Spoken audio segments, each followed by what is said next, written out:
Okay, ladies and gentlemen, can I have your attention, please? Still. Hello, ladies and gentlemen. Thank you. If I can have your attention, please. Welcome again to Flat Earth Social number 22. Is it loud? Welcome to Flat Earth Social number 22. Is that better for you people?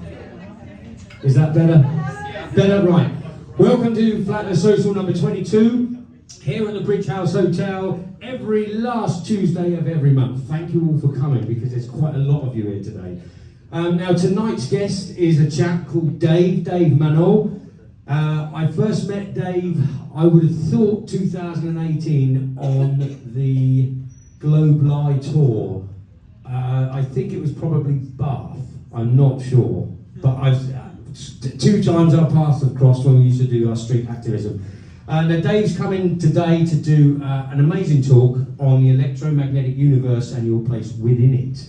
So, without further ado, can you please give a big Flat Earth Social welcome to Dave Mannall.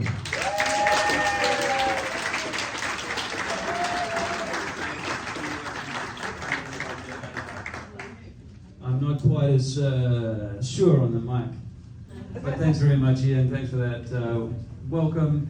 And thank you all for coming tonight. I hope that my presentation is of some use. I know that I'm perhaps talking to a group of people who have a mixed journey. Not everybody's in the same place, but I'm going to present this information as though we all are.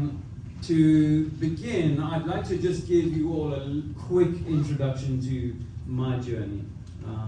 I think that helps just to kind of presence where I'm at and where I've come from in the story. About 15 years ago, I was pretty much going along like most people, just paying my bills and doing life. And then my mother passed away with a rapid illness. She died suddenly in 2011 of motor neuron disease. And in that experience, I realized that the medical services were inadequate in the world. I had cause then to write a book about my time in the Angolan War. As a child of 19, I served 2 years national service in South Africa and was in tank battles for a few months in 1987. So I wrote a book about that in 2014, and it's the publishing of that book that started a journey that has led me to this point.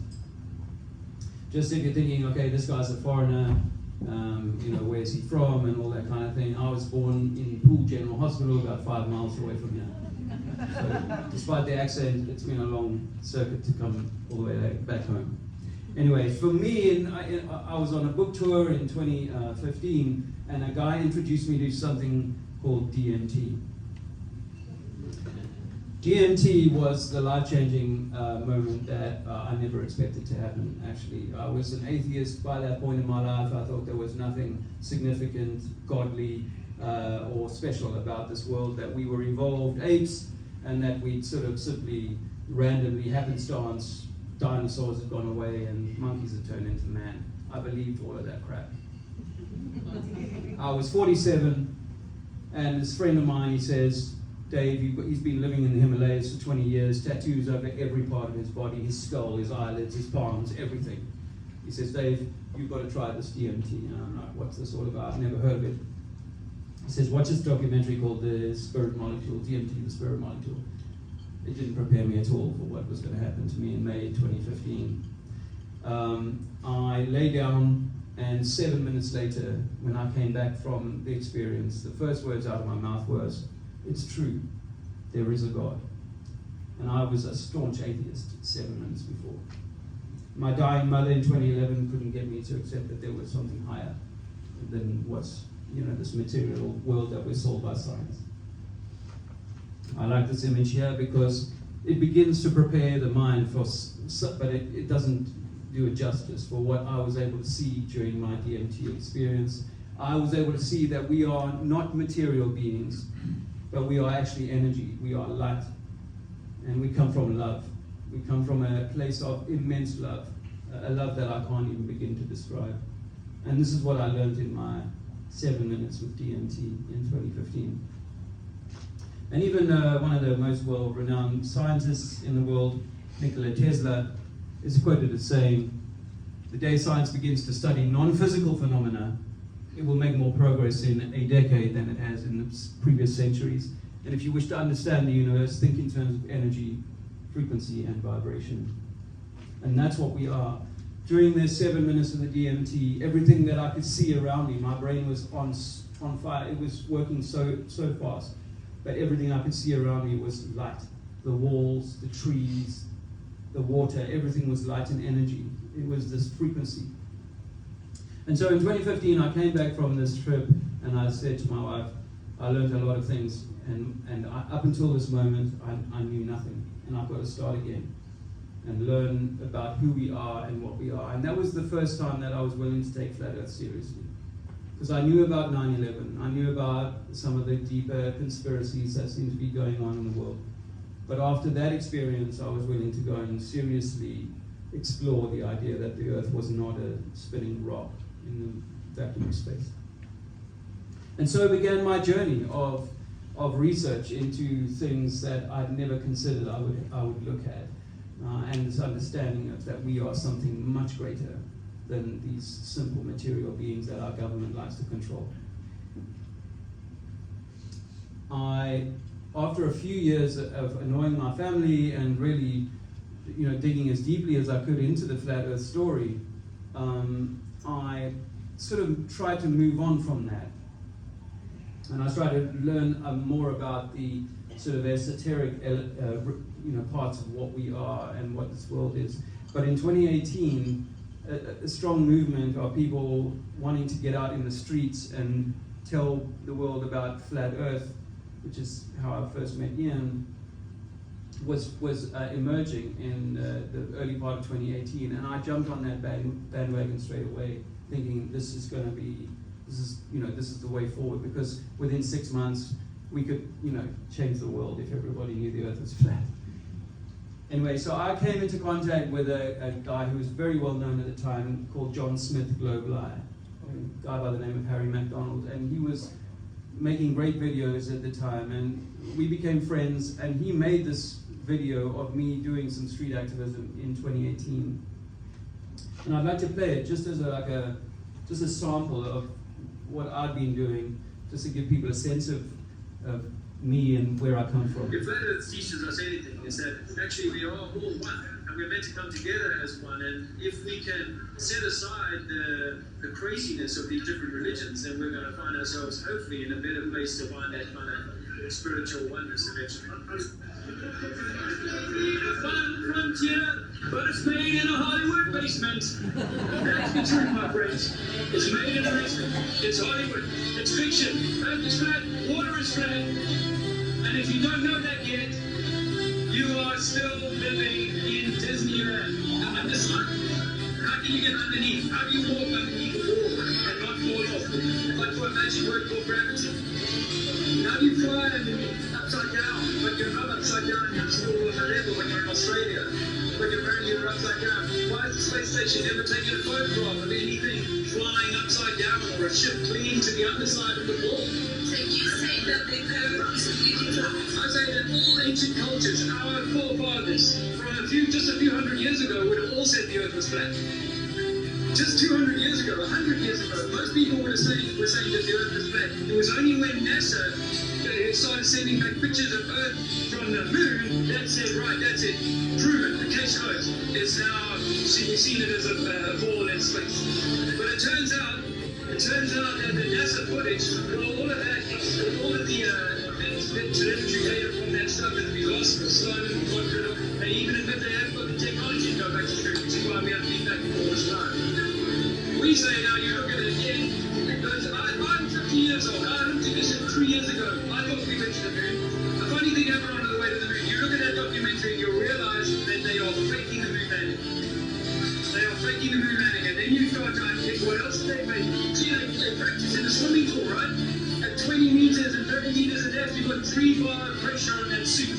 Whilst in space they've got zero pressure sucking out the life suit, but the suit looks exactly the same in both conditions.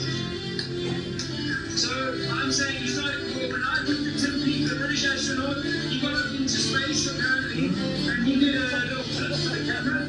Well, I can see the harness. Go back and look at it on YouTube. You can see the harnesses are there.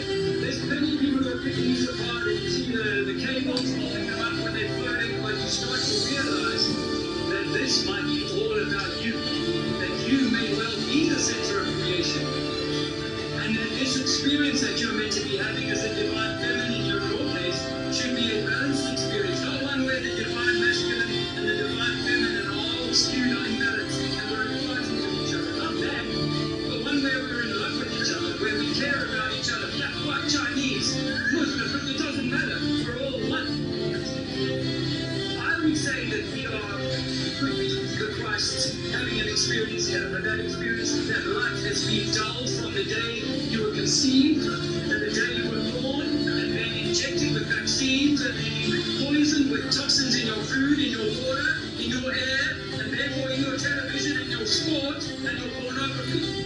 All of these things that I enjoyed myself for many, many years are things that are designed to rob you of your true sense of self and keep the divine masculine in balance. So I'm too alpha male, or I'm too beta male, or I'm such a hard-headed woman, I'm going to be the king of the CEOs of all the companies and the doctrines. You know, see me on Forbes 500 because I'm a powerful this, I'm a powerful that. Fuck all of that. You're a divine creation of the Creator, meant to be having an awesome experience, sharing loving, not fighting each other in some Darwinian scrabbling to get up ahead of each other. And that is what the ball does to your mind. It makes you a monkey. It took me months of reviewing everything that I've learned to start to realize that, heck, they've lied to us about everything. But that you, your religion is saying that you are not important. Your government is saying that you are not important. Your king used to say that you were just a servant, not important. Your science says that you are not important. You are just a lucky strike that just happened to appear 4 billion years ago, climbed out of the pond, became a monkey, then was black in Africa, and now I'm white in Europe. That is a load of bullshit. I used to tell my children that, but that is a load of bullshit. I was created like I am, a white European man, and I am a man, and I'm happy to be what I am, and I respect every other person, human, for the experience that they're meant to be having here, but it's equally divine. I and you are as powerful as the sovereign we call the Queen in Buckingham Palace over the road. We are all equally powerful, but we have been convinced, cajoled, tricked, and seduced into giving that all away. But we point at each other. The black man says the white man's enslaving me. The white man in South Africa says the black man's enslaving me. The Muslim says the Christian is enslaving me. And the Jew says everybody's on my back. And this is all the divide and conquer stuff that we got going on. To have a roof over your head, you have to go through over 20, 30 years just for the privilege to have a roof over your head. That's nonsense. You are a divine creature. You should be given full right, just like the royals. You should be born into a royal family that gives you everything you need to go and enjoy this life to its maximum and full potential. That's my thesis on this.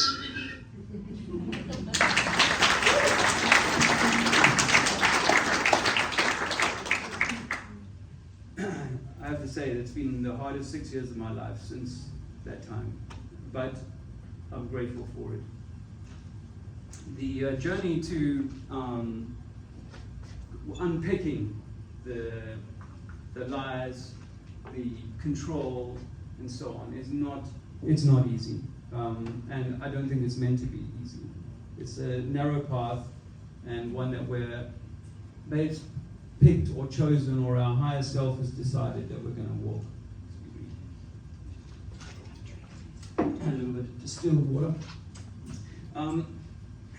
Okay, so that was, I still do the street activism, by the way, and I was in Winchester this last Saturday. It's not always as emotive as those were. We were like really on our high horse. Within a few weeks of that, the police had raided my house. A whole lot of other stuff happened. My wife and I have been on the road traveling for almost 5 years, almost all of that time since then. So it's been quite a journey. But government, as I've said here, government has an agenda. And the question is, what is that agenda, and why are they doing that? Why would they lie? This is the question I get asked pretty much most of the time. Sorry for the audio. But the question I get when people are so frustrated with the flat earth conversation in the street, they'll go, why would they lie? Why would they bother? You know, what are they doing it for? And that has to be a question we all ask ourselves. You know, why have they deceived us in every possible way? Why have they poisoned the well in every possible way?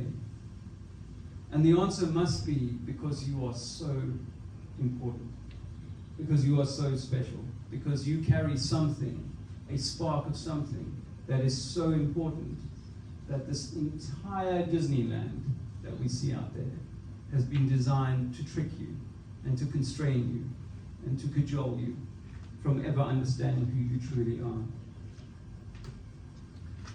So I believe that the control is not only material, because a lot of people always say, why did they do COVID? So that Pfizer could make billions. No, that's just the grease for the machine. The material control is just one element. As I said, in the DMT experience, I discovered that we are not material beings. This is not a material world. This is not rocks floating in space. And this is what I'm going to talk a little bit about tonight. Physical, spiritual, and I've put a question mark with the higher self, because I really, although I can't necessarily prove this to you in a scientific way, when I took the DMT, remember I was an atheist, but when I took the DMT, I saw my higher self. My higher self was lying in state, smiling, looking at me with like, nothing matters, it's all good. And this was an eternal being, infinitely powerful. And I realized that nothing could harm this being. Nothing on earth, no atom bomb if they exist, could hurt this being. So I believe that the material control is as a means to some higher control, a spiritual control. And I think this is where we need to guard ourselves. We need to protect what goes in the eyes, what goes in the ears. You heard me pontificating there in Speaker's Corner about pornography, even fear porn, even some of the stuff that we watch, you know. This stuff can end up damaging our higher self. So I think we need to be mindful of what we do with ourselves here. By the way, I wanted to add this at the beginning. I am not standing here pontificating like I'm the done deal. We're all on a journey here, and I'm still working my way through this. I don't know all of the answers for sure.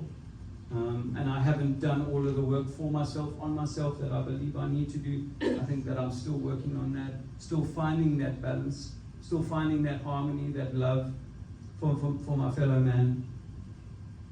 When I was in the street on Saturday in Winchester, some people abused me verbally.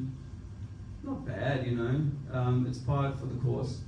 But, you know, could I say that I was only able to offer them love in return? No, I think that there was an element of frustration, perhaps even a little anger, but certainly frustration at these people kind of cussing on me, you know, for challenging their beliefs.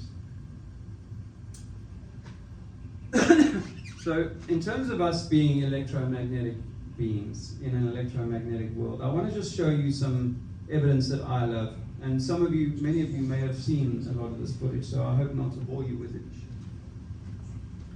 But when we try and understand the universe that we live in, and as Nikola Tesla said, we need to think in terms of frequency vibration.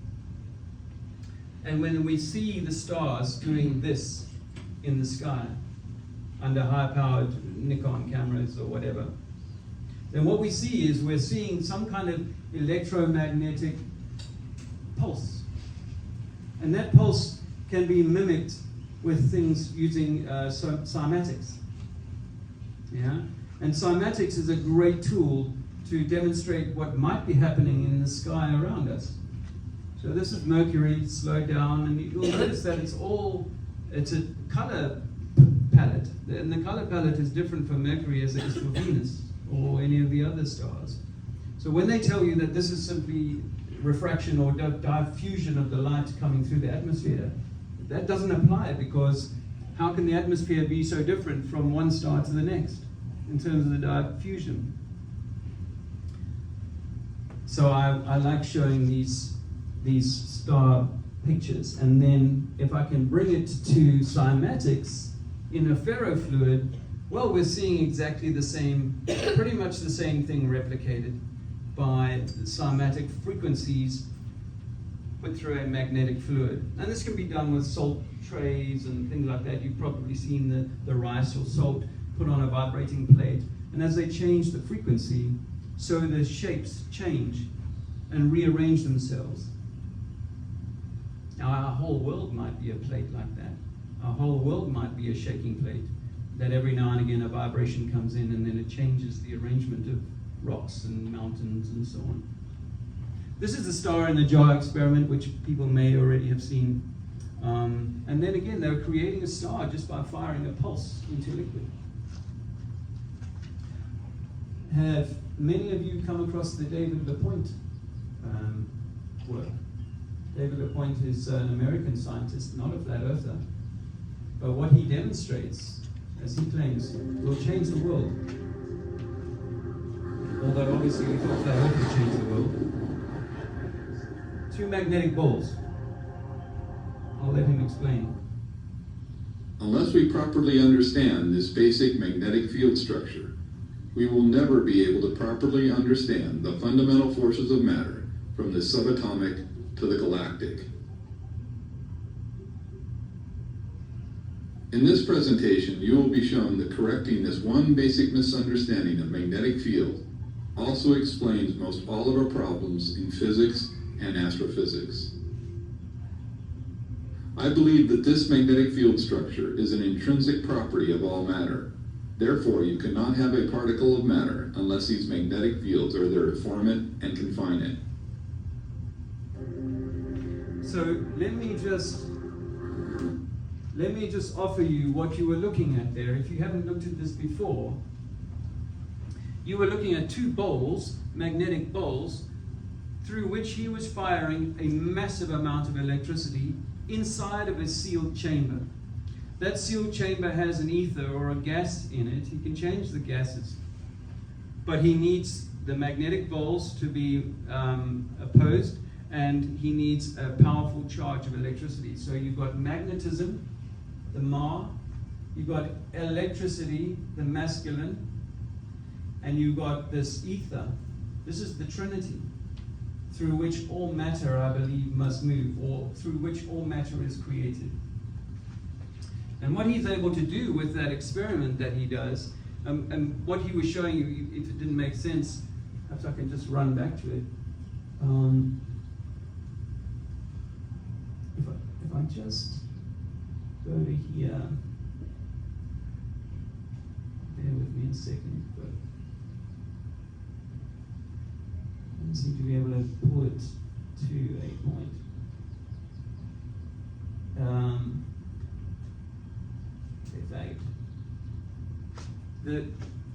What he's doing is he's running this charge through this these 2 magnetic bowls, and in the center between them, between the 2 magnetic plates, he's got this accretion disk.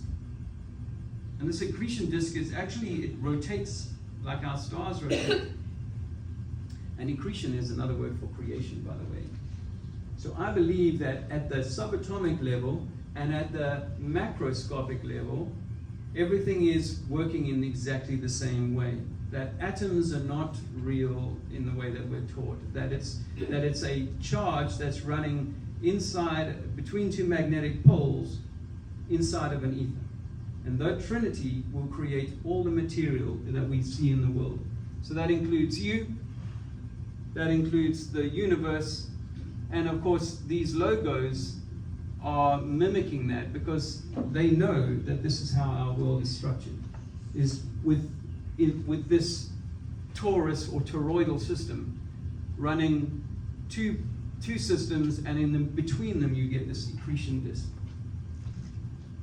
So what does this all mean for me? Well, let me show you what I see in nature. And you've all seen this yourselves. That if you take the orange and cut it through the equator, what you get is these segments, which could be like, if you think about the stars, it could be the segments of the 12 stars, 12 houses of the zodiac.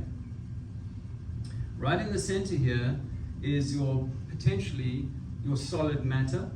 This is potentially where your Earth is.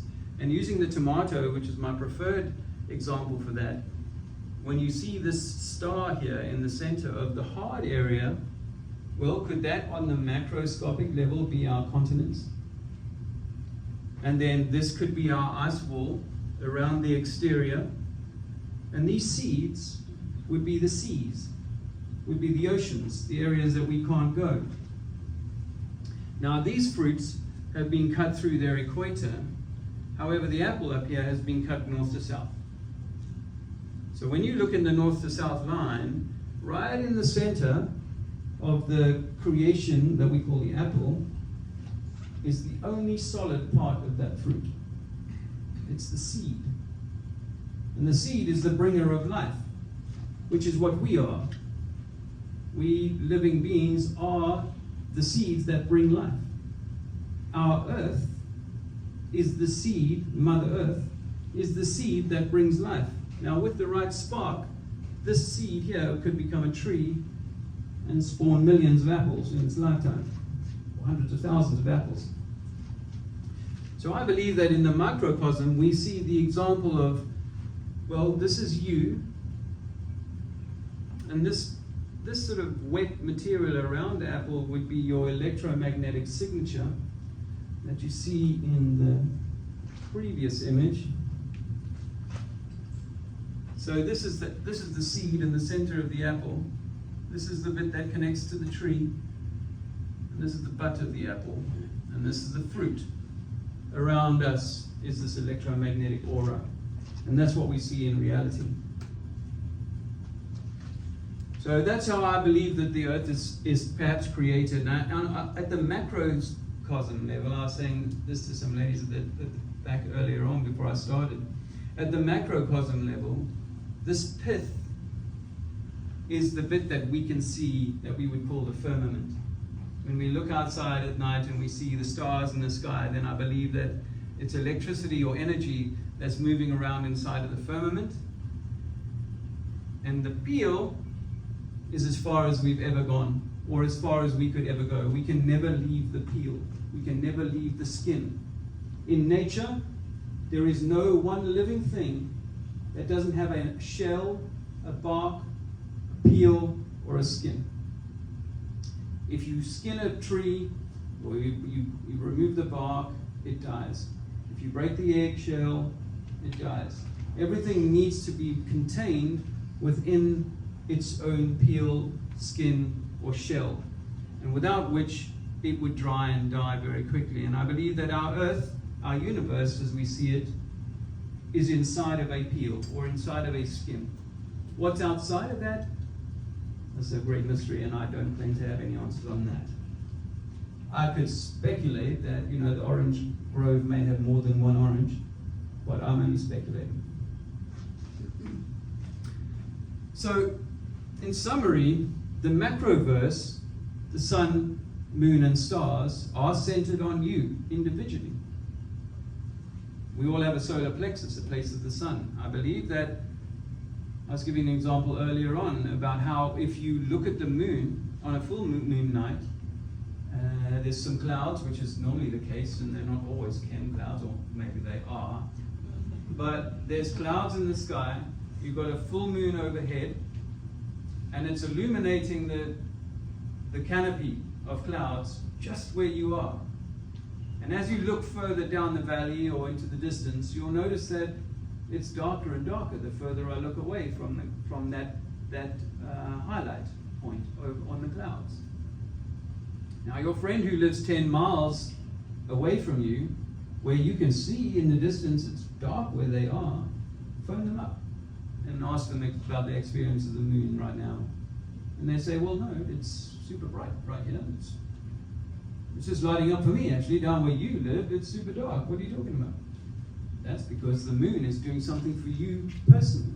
When you travel across the moon path, say you're on a train moving rapidly, and you can see the moon or the sun within the clouds, you'll notice it's just following you. It's just coming along with you for the ride. So I believe that the moon and the sun center on each of us individually. It may be, as I was speculating back there, it may be that we are, each of us, a living universe.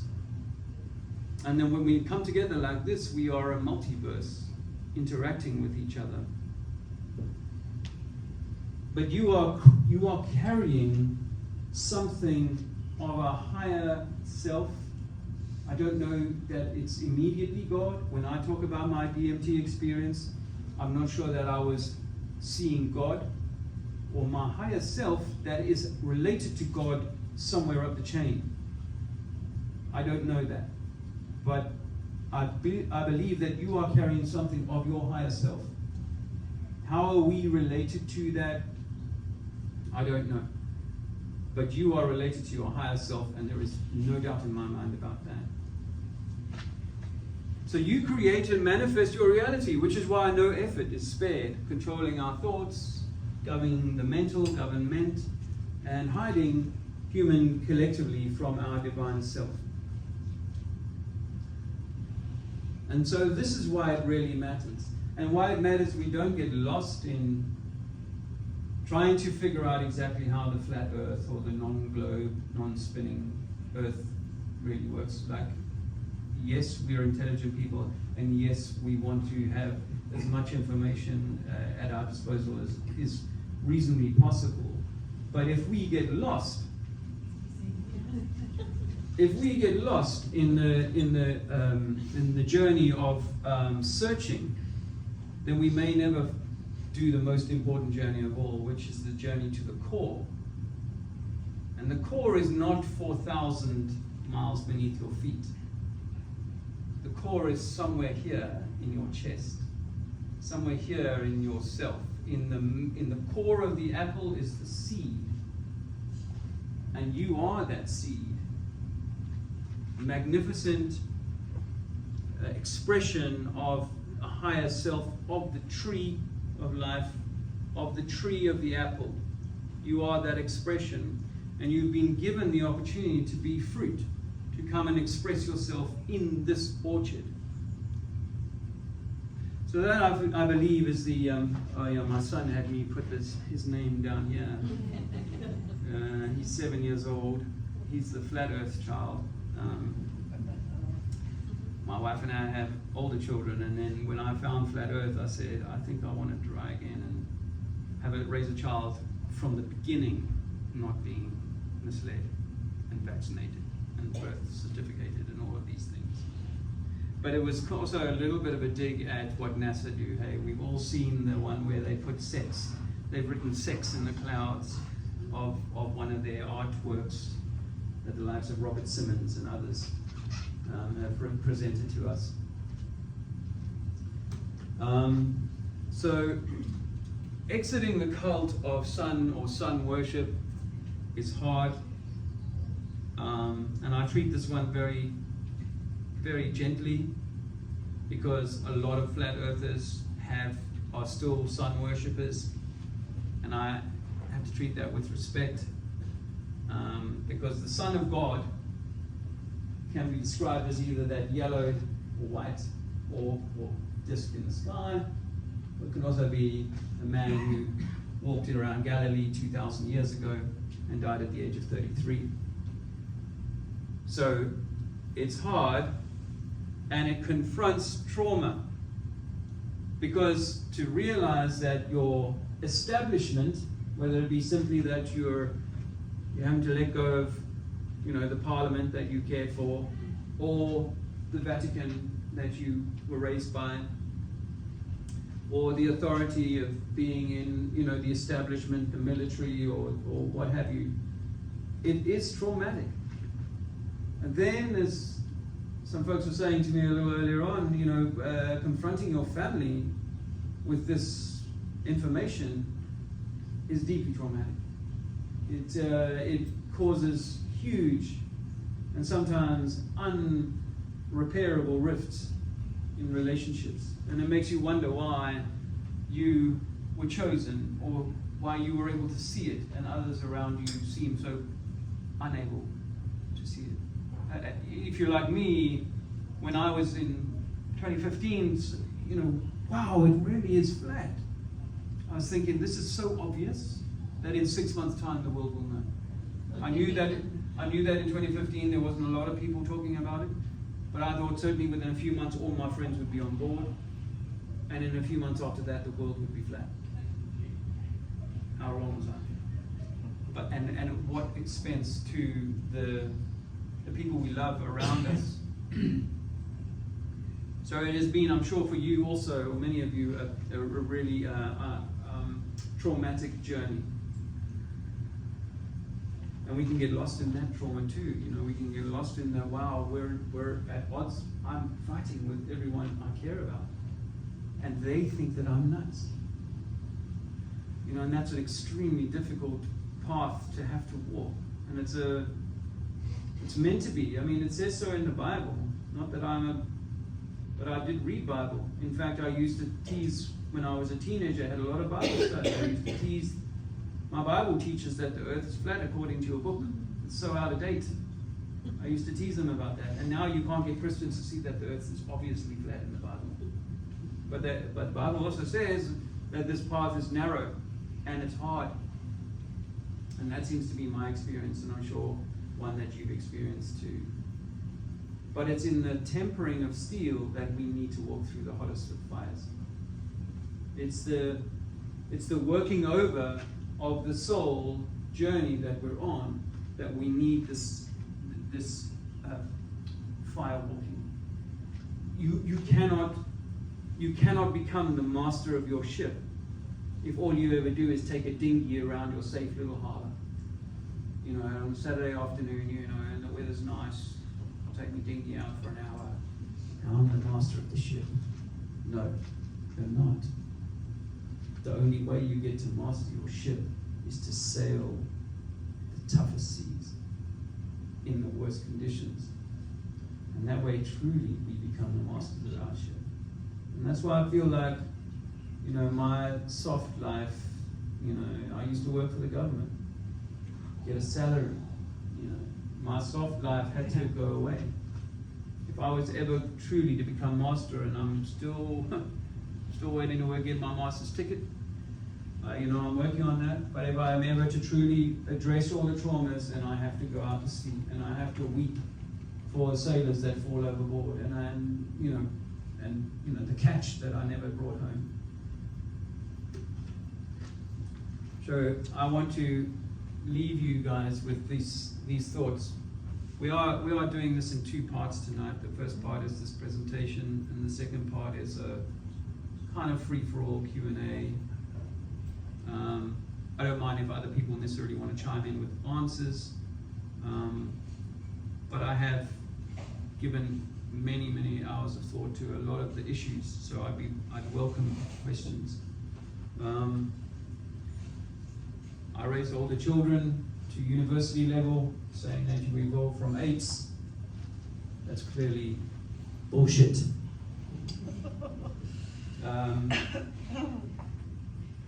It's almost like I spent so much time arguing with the religious people back in my previous life that there was no way we came from some divine intention. I spent so much time arguing people about that this feels like almost like a penance that I'm having to pay. Is now I've got people telling me that I'm a fool for suggesting the other thing, which is that you cannot throw an explosive device into a scrapyard and expect a Ferrari to drive out the other side. You can if you go 10 million years. That's what I got told this morning. I presented that information to someone this morning, and he said that. But if you wait billions of years, then eventually that explosion will turn into a monkey. So I truly, sincerely believe that we are, and this, I was helped by the DMT. You know, when I tell people, you know, just sometimes it comes up in conversation, I'll say the life-changing moment for me was DMT. Oh, that's a drug, is it? Dimethyltryptamine is created in the pineal gland in the lungs. You can actually have a DMT trip through breathing exercises. You can do it through dark room exercise, or spending 7 days or something in a cave. You can create this in your own body. It's a natural thing, but I was given a gift, really. Ayahuasca is the name that goes by for most people, and I was given a gift. I had no interest in some of the things that I was talking about in that video in 2018 in Speaker's Corner, the pornography and the drugs and things like that. No interest in any of that after 2015, after the DMT. After I saw my higher self, after I had my ass kicked by my higher self to go, you are so much more. And you are a representative of something so beautiful that you really want to try and work your life to bring your life into harmony with that. There is this expression they use in religion called the sins of our father. In the electromagnetic way of seeing the world is that everything is this sine wave. And this is the sins of our father.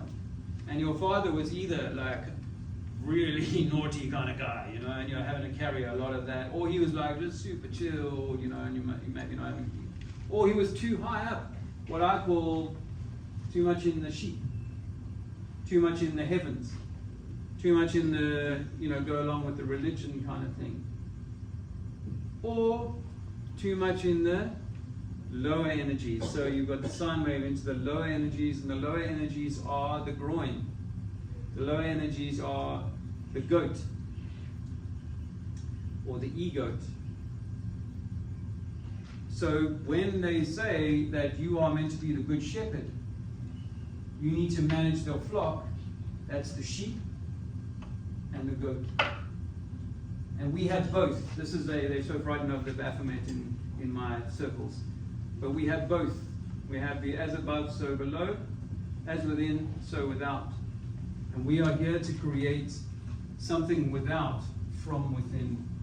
And we can only do that by harmonizing our own, bringing into balance our own, not being extremist.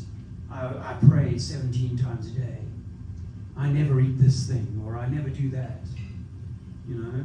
Or the other, which is that I'm so angry and I'm so pissed off with this freaking system for having done all of this shit to me, you know? Neither of those two places are in harmony and in balance. And I think that's really where we want to come. And when you think about yourself and what I was saying about the sheep and the goat, then what's in the middle is the heart. And the heart is an anagram for earth.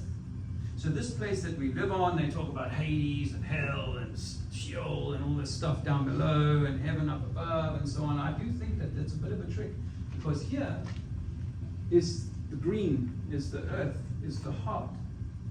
And this is where we're meant to be in balance. We're meant to be with the earth, in balance with your heart. Not too much in the trousers, not too much in the head. So this is about harmonizing self and our surroundings. And I don't think that we can harmonize the outside world. I don't think we can expect the outside world to harmonize until we are harmonizing from within. And I know this to be true, that my energy, depending on how I go into the street when I'm doing street activism on that day, I will draw people in. Like there was that video clip is just one moment of hundreds of hours of doing this stuff in the street. And I know that there's times when I will connect with someone in the street, and I know it's because my energy is right. And they're able to magnetically attract or draw in something from what I've got to give them. Equally, people can be, like I can have a half an hour where I just get abuse from people as they walk past. I had a police woman say to me a few months ago in I can't remember what town it was, but Tunbridge Wells. Police were called, and on this occasion, and while the police were interviewing me about why they were called, the lady said, "I can't believe how much abuse you're getting just in the time that I'm standing here." So you can be a magnet to good or not so good stuff. And I really think that my position to bring in good energy and to then put out good energy into the world is dependent on me and where I'm at in that day and that time. So when you go out into the world with the knowledge that you have, where are you coming from? Are you coming from, I'm so pissed off? I mean, they have ruined people's lives in the last 4 years. People died by themselves during COVID. People have been forced into vaccinations that have caused them life-changing, terrible illnesses. But then again, we've been through world wars. I went through a war, that was propaganda, where I was at 19 willing to go and do things, and things were done to my side. And so this has been going on to all of us for all of time. So how angry are you about it? And if you are, that's great, but you need to work through that. You need to do the work on the self and assuage the traumas, because none of us have escaped the traumas. And I don't think we're meant to. In a way, it's almost like, if you don't put me out at sea, if you don't let me leave the harbor and have these tests, then how am I ever going to learn? How am I ever going to go back to my higher self and go, I was tested and I've come back in love? Do we reincarnate? Is it, some kind of punishment? I don't know about the punishment. I really do not believe in the punishment after death kind of thing, personally. Do we reincarnate? Maybe. Do we keep are we trying to get somewhere? Maybe. But I can speak for this lifetime's experience and say, yes, we've all seen trauma. How are we going to assuage that trauma? How are we going to come back into harmony? How are we going to come back into love, despite what we've been through, collectively, but certainly personally and individually? Because what we create, where we're at now, is how we will create the world. Does it all change in our lifetime? Perhaps not, and perhaps we shouldn't be invested in that. Because whilst you're busy out sailing your boat, trying to become the best captain you can you really be worried about everybody else still rowing their dinghies on a Saturday afternoon for an hour? No, you can't. But by your example, when you come back and go, damn, you won't believe what I've seen out there, there'll be others inspired to take your journey. So I'll leave it there for now, and we'll have a break, and then when we come back, I'll be pulling some questions from you guys. Thanks. Ladies and gentlemen, give it up for David Mannall. Very thought-provoking stuff there. We'll have a 15-minute break, give yourself a drink. I've got a few questions myself I want to ask. Let's quiz him about life. See you all.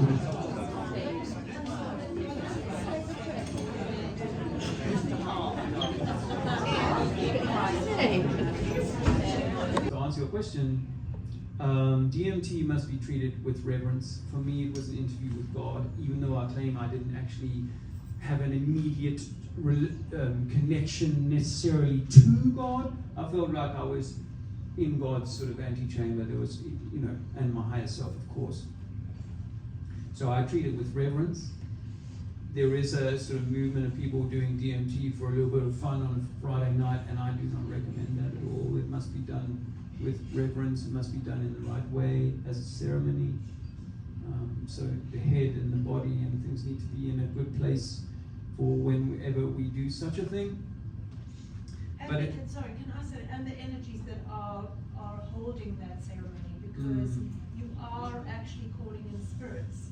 So you're wanting that space to be clean. You're wanting to really trust the environment or the energies that are taking you on that journey. So that was to say, it finds you. You don't have to find it. So if it's somebody you're calling in, it will come and find you. So is it the actual DMT, whatever it is, the substance that's doing it, or the energies that you're releasing by doing the ceremony?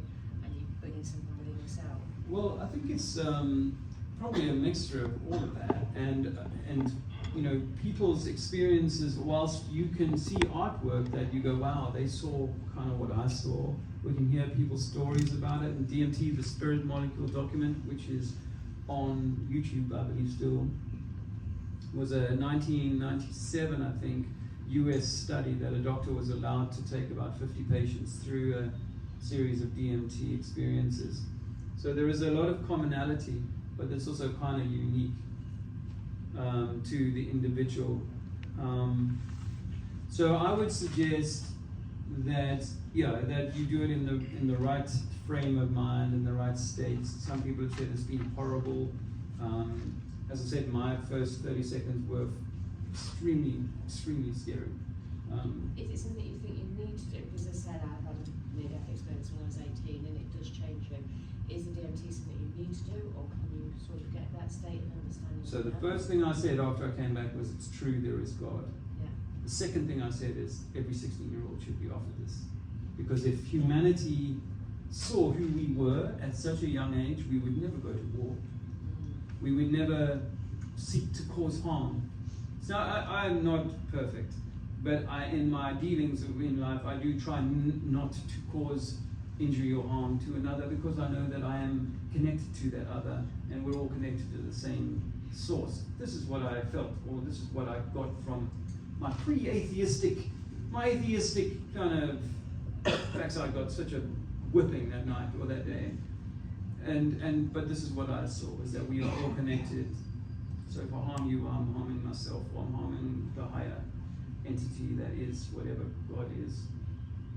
I make no claims about exactly what God is. I just use that term to encompass the all, the everything, which includes the devil, by the way. It includes everything. It's all in the bag. It's all inside the orange. Is God the tree? And it's beyond the orange. Maybe, I don't know. But it's ayahuasca. People do. They go on ceremony trips if they can afford it. They go to Peru. You can go to Spain and do ayahuasca in places like Spain. In England, it's not legal. But I would say that I don't push anyone to do it. But if it feels right for you, and you want that insight, that once you know that there is an insight to be had, if it's for you, then it's a game changer. It was for me. I was 47 at the time. It was for me the most important moment of my life, and it was the pivot upon which my trajectory of my journey changed irrevocably. But I didn't know about flat Earth, and I didn't know how outraged I would get wanting to tell people that the Earth is not a globe. But it is part of the grand deception about who we are. And this idea that we're these material, and this is actually wood, it's not, it's just a frequency that my avatar picks up as wood. And by the way, if I took this table, which currently weighs about 15 kilograms, 30 pounds, something like that, and I put it in the fire, what would come away from it? Heat, light, and in the morning a tiny pile of a few grams of ash. This is heat and light. That's all it is. Everything is that. Heat and light, vibration, frequency. And we are that. And we're meant to be, I believe, we're meant to be the stewards of that. So more than wanting to necessarily cull humanity, which is possibly one of the first answers you would get about why they poison us in the way that they do, I believe that they're wanting to control the stewards of God's, the shepherds of God's intention. Whether it's just because they want to test us, or whether because there's some damn nasty entity in charge here, whether it's hell. Over to you. Dave, we were having a chat about that, and recently there was a video put out by a friend of ours, Eric Dubay, you probably know him. He said that when he studied the Cathars, the Catharian people, they fully believed that this place was hell. They fully believed that, and the only way they could get through was to live a reverent life, to obviously leave to go to wherever they thought their God was. And I think when Dave was saying about the the microcosm of the orange, the apple, and everything else. We are contained, remember that. As even a whole Earth, we are contained. You are breathing pressurized air. So at some point, we are contained on a macro and a micro scale as well. Just thought I'd mention that. That was all. And Dave, the last question I've got for you is, when we're going through, a lot of people are working out their flat Earth journey, they're working out who they are. There's so much coming in, Tataria, mud floods, vaccines, everything. It's an overload of information. And we were talking about discernment earlier. And I also said that flat Earth should be the base level of everybody's starting point of truth, rather than start from the UFOs and then go. Flat Earth seems to be the starting place. The gateway truth. The gateway. But one thing I wanted to say was, are there any techniques when people have to find and do the work inside themselves? Are there any techniques that people can do for that? I just want to quickly go back to Eric DeBay, who thought that I was a shill. don't worry, everyone's on this list. And I thought he was my friend. In 2018, a hit piece was made about me, because I was making so much noise in the Flat Earth community at that point, that he put this hit piece video up that I was a government agent. Because it was a picture of me and Prince Harry with my book and blah, blah, blah, and they tried to make out like I was agent. But the Cathars, wow, what a story those people have had. We went to a cathedral in southern France, yes, I'm good, but the name is, it'll come to me. Near there, Dreams. Anyway, so 300 or 3,000 of them had shored up inside of inside this cathedral, and they burnt them. So what the Cathars knew and what some of these other folks knew, I think, was important information. Just like they were drowning ladies for having too much information about the stars and too much intuiting about energy and what was going on.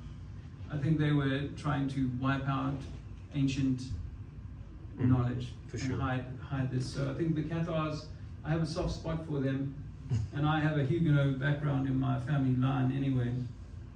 And the Huguenots, of course, were very much not popular with the Catholics. However, I will quickly just also caveat that by saying that if I am a Protestant or a Protestant, I'm only protesting the system or the status quo. I'm not actually leaving it. I'm a left wing to your right wing. It's my contention, partly because I went through a Protestant, religious indoctrination as a child, and I was trying to say to them, your Bible says the earth is flat, and of course they didn't want to hear anything about that. So these are people that are working with the same playbook that the Catholics are working with. So when we're Protestants, who are we or what are we protesting? Now when it comes to yourself and your own journey through the information, wow, there is so much mud floods and Tartaria and so on. And I think that it's like, how much information do you give to a 5-year-old child about the horrors of warfare or the nitty-gritty of lovemaking? You don't. You keep information to an appropriate age. And so there is this idea that mankind can't necessarily handle some of the information that's coming to us. So when you get some of this information, like we could have been flooded 300 years ago, and a lot of our cities and a lot of our populace could have been wiped out, not by a black plague or a bubonic plague or something, but by some act of God or some act of this natural system. That's kind of scary if you allow it to be that shit. And this is where we were at, my wife and I, in 2016, 17, 18, really sort of getting into the nitty-gritty of mud flood and beyond flat earth, and going, this could all turn over in an instant. And what I say to people is this, is that if you can handle this information, which I really suggest to you that you should seek to do, is to receive this information like a doctor would receive information in an ER. We've had a car crash, a serious bus accident, or whatever. We've got 17 bodies just coming in here, and they're in all sorts of, brokenness. Now, do you think that that doctor is going to fall in a heap on the floor and go weeping, I can't handle all these missing limbs and stuff? No, that person is going to clinically deal with each of the, and work out which one is going to go first and which one we're going to save next, and blah, blah, blah. And this is how you have to treat this information, is you have to deal with it, you know, put your big adult pants on and go, I'm going to handle this information that's coming to me. Because the worst thing that you can do is to alter your vibrations such that you are in fear of what might be coming down the line. Can I offer something with that? Yeah. I'm a trauma coach. So Trauma coach. I've had to, through finding, because I found out all about flat earth and whatever, and actually I was terrified.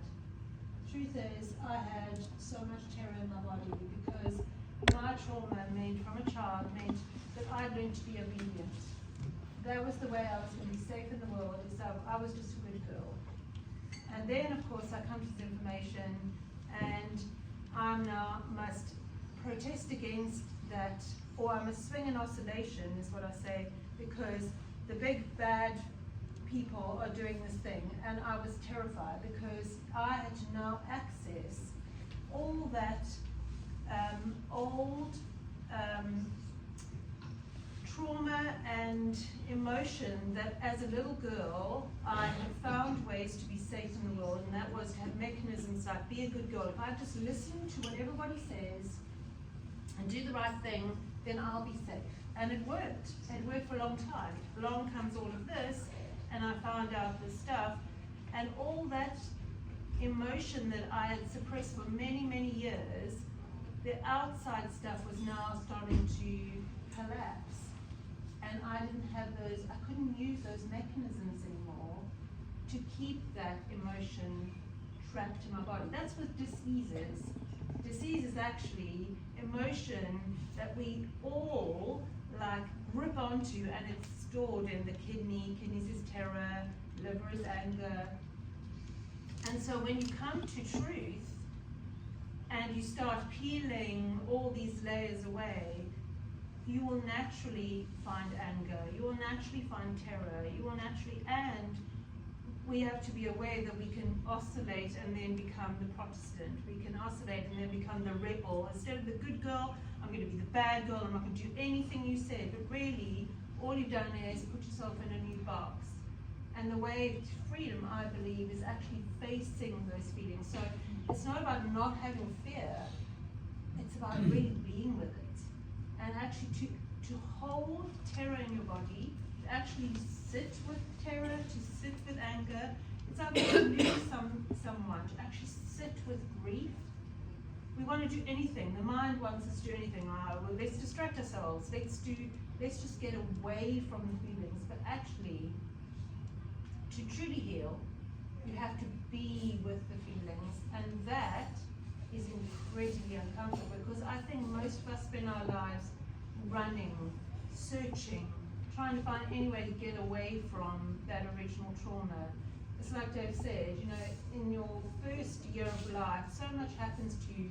Vaccines, mommy puts you on your cots and leaves you to cry. Those are all small traumas. And that emotion that is never brought to wholeness stays in your body. Then you learn all the ways to be in the world, which is why I believe in COVID, most people did what they were told, because it was safe. And we all fear being unsafe. So when you find truth and an emotion comes up, can I be with it? Can I be with anger in a healthy way? Can I be with terror in a healthy way? Can I really learn to have it? Because most of the time we'll go, the government needs to change. They aren't going to change. They aren't going to change.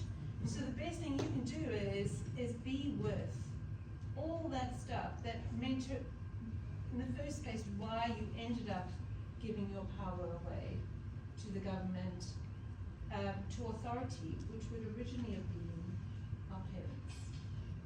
Interesting, very interesting, very interesting. That's a very interesting. Dave, we've got a question from Ranger Trevor. Yeah, round of applause for that.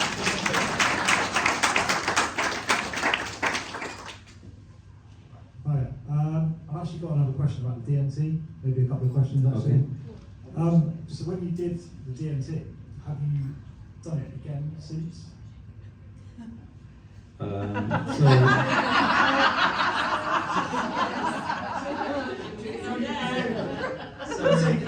Since the first experience, have you done it again? Okay, so on that day that I did it, many hours later, my friend convinced me to go one more time. Because he said he had a little bit more of this. Dave is like super great that he's, he knows these right people and whatnot, and he's got this little bit left, and you can go again one more time. And I thought, no, I can't do it. Anyway, by the end of the evening or into the evening, he convinced me to do it again. So I did do it one more time then, and it was somewhat of a different experience, but not as frightening that time, to be honest. But I was very scared of doing it. Then, I came home because I was in Johannesburg on a book tour, and I came home to London and said to my wife, "This is what I've done," and it was life-changing. And she saw the changes in me. And so she was interested to do it herself, and so some 3 years later in 2018, we got the opportunity to do it again. This time it was through something called Changa, which is a similar product, but not exactly as strong as the DMT straight. So, but I couldn't go in on that occasion, so I couldn't. Something in my body was stopping me. It was like really physically, I was having to stop myself, or something stopped me from going in. And it kind of plays into what had happened to me. Just after that video you saw, the police raided our house, and then about 2 weeks after that, something extreme happened to me. The Guardian newspaper they were following our tour around England, the Flat Earth, and they wanted to do a piece with me doing this thing in Speaker's Corner. And I did a piece. The video went on to get 2 or 3 million views for The Guardian and a little bit of promo for Flat Earth. But at the end of that, anyone who was watching Flat Earth at that time knew exactly where we were going to be that day. So at the end of this guy comes to me and says, "I'm a doctor and you're a great speaker, but I can make you a better speaker. Come see me in Mayfair." And I was still super confident that nothing here could harm me, because it had been 3 years since I'd done the DMT, but I believed that I was this, like we all are, connected to this infinite and impervious being, and that I was on a good journey, a good mission, and nothing could harm me.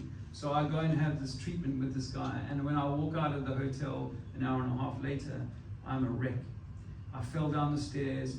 Horrible thoughts started coming in my mind. I lost my confidence to go out into the Speaker's Corner. And so when I was going through the DMT, I think that I was open to darker entities, and that's why I could not go in. And so he gave us a Changa smoke, which we could never smoke. We carried it around with us for years. We could never smoke. So I've tried it, but I've never. 3 years later, but I've never done it successfully. I have in this last year thought, maybe that time is coming for me to go again. Some people I know do it like once a year, maybe even a little bit more often than that. I don't know how they manage it, to be honest, but so it is something that you can. But for me, like, I saw so much, and the friend who took me through the ritual or the ceremony, he said, "I can never do it again. I've done it like 12 or 20 times, I forget now, but I've done it that many times." And they said to me, the elves or whatever it is that you're talking to when you go on the other side, they said, if you come again, you're not going back. This would be your last time. So he's never doing it again. But it is something that you must treat with absolute reverence, because for me it is like you're getting so much knowledge that you're probably only meant to see when you die. Or maybe in the cultures that have gone before, they used to put men or people through this ceremony where they would do plant medicine such that they would get to talk to the spirits. In Africa, it's still kind of a thing that they do. So I think that we should be doing this, actually. It's just, we don't want to do it where it's been tampered with or bad energy and it's all about the money and greedy people are doing stuff with it and what have you. Did you have another question? Yeah, so I met a guy last year, and he sort of said to me, "Oh, have you ever done DMT?" And I said, "No, I haven't." I didn't know what it was, what he was talking about, and then he kind of elaborated and said, he said exactly the same thing as you. He said it changes you, and what he did say, and this is what I wanted to ask, was that he said it lasts for about 10 minutes, but he said in his head he was there for months. Is that a similar thing to what you experienced? Yeah. Now, my friend said to me that I wasn't holding, because in this case, we're smoking a bong, or I was, and so when you do the ayahuasca, it's a tea that you drink, and people often purge and they'll throw up, but enough of it has gotten into their system such that they have this sort of slow boat that lasts 6 hours journey. With the DMT, it's better described as a bungee jump. You're in and you're out. And in my case, I couldn't hold the smoke in my lungs long enough for it to have perhaps lasted the 10 minutes that some people get from it. So regrets about that. However, in terms of knowledge, I took on more information in that 7 minutes than perhaps in my whole lifetime. So I felt like I'd been in there a very long time. But I was aware that it hadn't been hours. But I did feel like, and this is 2015, so I hadn't done a lot of deep research. I'd only learned about 9/11 being an inside job, a few months before and stuff. I wasn't, deep into esoterica. However, what I could see in that time was like all of human history, or at least it seemed like mine, but probably all of human history was in these libraries that seemed to stretch on for as far as you can imagine. And now I understand it as being the Akashic records, that everything that we do is filed away. And I don't mean that to be in a scary way. It's like, so, I'm not a Puritan. I don't encourage Puritanism. I'm not like, there's some daddy looking down above you and he's going to beat the shit out of you if I haven't done that thing 3 years ago. I don't think it works like that. But everything that we do is recorded. There is an iCloud for every action you've ever taken, every thought that you've ever had. And it may even be that even future, this is what I was taking on board as a newbie in 2015, was that all of our future things are also written too. I wasn't as sure as that. I was absolutely sure that everything past was written and was it was like I was standing over this vast filing cabinet system that went on forever. And all of the stories of all of human stories have been recorded in an iCloud of sorts, or God's cloud. So yeah, I mean, it does feel for me. I got so much information. In the evening session. So in the daytime session, my eyes were open and I'm looking around and I didn't even know I had colors. The colors could be so vivid, and I was seeing all this, everything. The table, it was all light and it was all vibrating. It seemed like I could in the evening session, I wanted to try and put my hands through my leg because I felt like I was just a light being. I became conscious that I think that my hand wasn't actually going through my leg, but it seemed as though that would be possible because I felt like I was all light. But in the evening session, I could see this musical chest, this musical glass box in my chest. And there were these little characters all singing inside of my chest. And as I would hold, the thing with the DMT is that you have to starve yourself of air. So you've got to hold your breath as long as you can. And these little characters, as I'm holding my breath, and I'm obviously getting closer to extinguishing myself, they're singing more and more and they're getting happier. And then I go, and they go, oh. He's not coming yet. So there's these little beings. I mean, and Andrea, when she did it, because that was the purpose in 2018 of me finding it, was for her to try it. And for her, she was welcomed back by these women. Whoa, you're back, you're back, you're back. They were so excited to see her, And so there is something beautiful, so beautiful waiting for us on the other side. Not in any rush to get there. I think we have a mission to attend to here. That's partly why we've come to this information, why we've been given this gift of sight. was that we are able to unpick, even if it's just for ourselves and perhaps those nearest to us eventually, unpick the wrongs of, or the misinformation that this system has impregnated or implanted upon us. But there's a beautiful thing on the other side, and it's eternal. I think it lasts forever. I lost all fear of death, by the way, in that experience. I was 47, flew into Johannesburg, fearful of plane crashing, flew out of Johannesburg, not a fear in the world, bring it on, whatever may come, you know, no fear. And then, of course, it was that fear that I, you know, when I was doing this stuff in Speaker's Corner in 2018, no fear. And then that guy got in my way. And I've been working for 6 years to overcome that particular challenge. But yeah, I would do it again if given an opportunity, if it came up. Any more questions from anyone? No? Okay. Well, I think we should round it up and let everybody get home. I know you're all looking a bit, wow, there's a lot of information to take in. Please give it up for the wonderful Dave Mannall. And if you'd like to find Dave anywhere online, you can get him on his email here, or on his YouTube.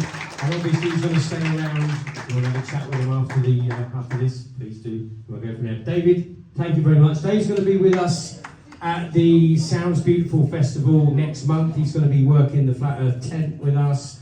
We're going to see most of you all there, I'm sure. So thanks very much. The next month's one, Flat Earth Social, special guest. You've all worked out who it's going to be. He's coming over here from the States. Can't wait to see you all. We're going to do a massive Flat Earth Q&A with Dave Weiss, and we'll see what he's got to say for us. But for now, ladies and gentlemen, once more, give it up for Dave Mannall. Thank you very much indeed.